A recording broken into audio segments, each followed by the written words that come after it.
David, Morning. it's always a pleasure to see you. Always a pleasure too. In the Bible, God created one of the most empowering kings ever. He was handsome. The Book of Solomon says he had empowering blue eyes. And everything he did, and everything he wore, and everything he said, the women and the men, Right. and even the dogs would go gaga. Ironically, his name was King David. Can we fast forward a few thousand years? How influential are you regarding men's style fashion as a male model, as a male style icon? Something you can't quantify. But it's not. I mean, I don't see myself in that way. I don't think you go out to be inspirational or to be a style icon or anything else like that. I've really taken my style credentials, my ideas, sort of the way I live my life with all my charities and everything from people such as Steve McQueen and Paul Newman. I've taken it from them in many ways. So if I'm influential and stuff, then that's very kind of you to say. But yeah, what can I say? It was the greatest intro ever.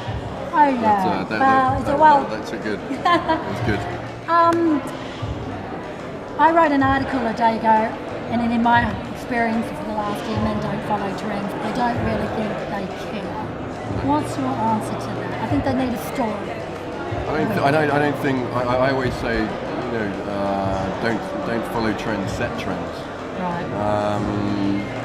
Men not really sort of following trends, I think, is in some ways a good thing. I think really you have to find your own style, what you're comfortable in, whatever that will be, and try and have the confidence to put it off. I don't follow trends. I never have since the day you met me.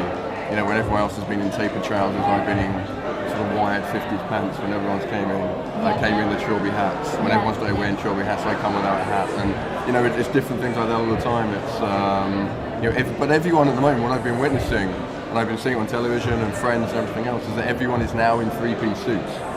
Absolutely everyone. Does a suit empower men? A suit does empower me. Of course it does. James Bond wears a suit. Yeah. Well, we'll get that a little bit later about you, okay. James. We all have our David versus Goliath moment earlier on in our career. What would have been yours?